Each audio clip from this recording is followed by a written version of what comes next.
as you said. And it wasn't until, and I keep revisiting that conversation with my geneticist, and she was like, well, why haven't you taken time for yourself? Once I decided to put myself first and take time for myself, that is actually when I became strong. Nicole. I'm sorry.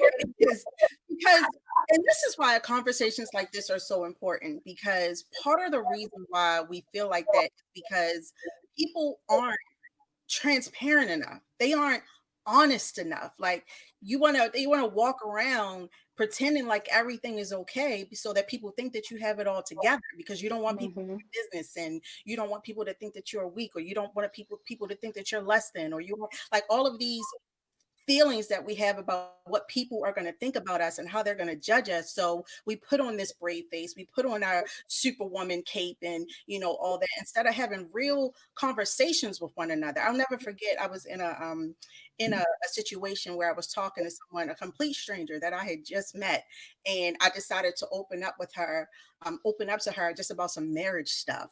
And she sat there, and I could talk to this woman for 3 hours. I just met her.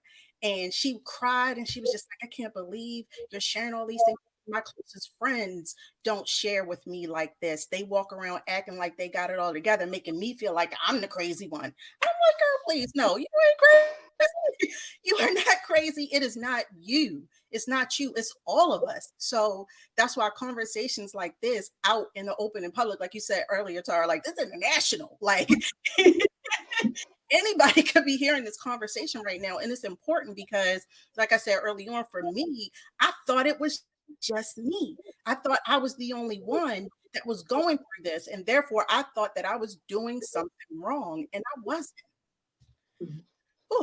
Mm-hmm. And I think when I say with Nicole's comment about if they only knew how much you go through to live up with that, it's exhausting.